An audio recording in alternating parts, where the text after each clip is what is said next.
Good day, everybody. Welcome to Ikolo TV.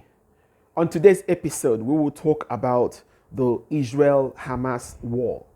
Most people will call it the Israel-Gaza war or the Israel-Palestine war, but I call it the Israel-Hamas war because this war is between Israel and Hamas.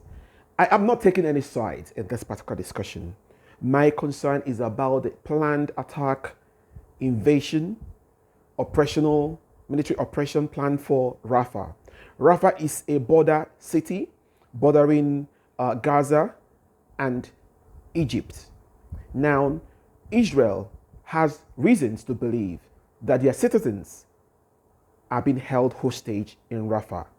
Do they have a right to go in there, or do they not have a right? Because there are strong claims that about 1.5 million people are taking shelter in Rafah. I remember initially Israel asked people of Gaza to move down south, and they moved down south to other cities and to Khan Yunis, and from Khan Yunis to other cities down to Rafah. And now about 1.5 million people are there taking shelter. People are saying because of the 1.5 million people, Israel should not go look for their citizens that they have reasonable reasons to believe are being held hostage in Rafah. What do you think? In my own opinion, without taking sides, I believe that every national security force, every national military force has a reason, if they have reasonable evidence, that their citizens are being held illegally as hostages in any city of the world.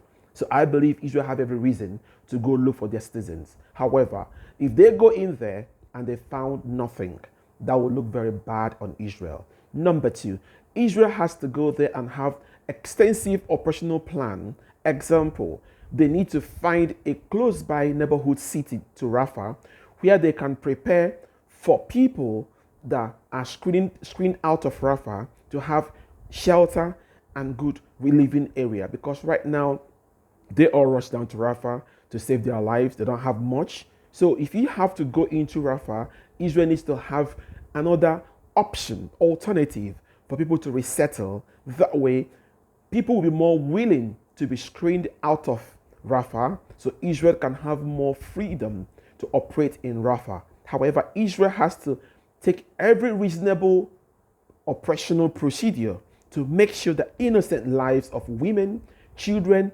men are not harmed. They have to make sure that innocent citizens are not harmed. And by doing that, they need to screen them quickly, give them shelter in a neighboring city outside Rafah where they will feel comfortable, and make sure that more aids get across to them. And then Israel can have more time to understudy if there are extensive tunnels underground Rafah. Remember, Rafah is a border city.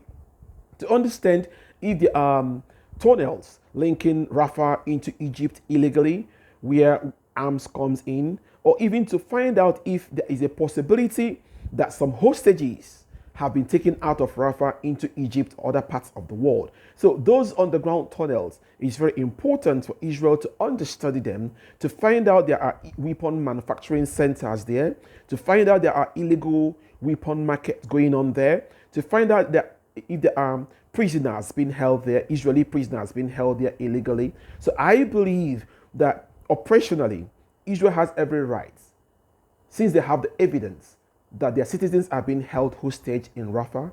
They need to go in there, carefully examine this, carefully screen people out.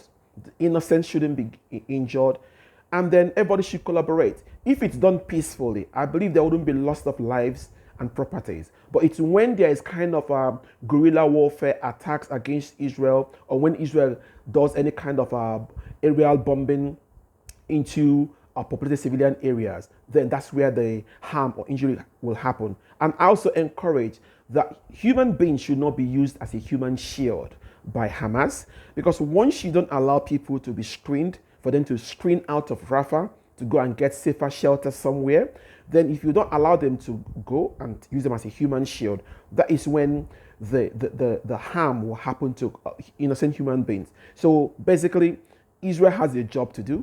Hamas has a job to do. And if Hamas so choose to respect the 3 weeks notice for them to hand over the hostages to Israel with a sound negotiation that is fair to Hamas and Israel, then I think this can be settled. But without that, I believe that every national country has the right to go bring its citizens home if they are being taken hostages illegally and their lives are in under threat. I think every reasonable country should be able to stand up and defend lives and properties of its citizens. Thank you. This is Ecolo TV. Keep subscribing.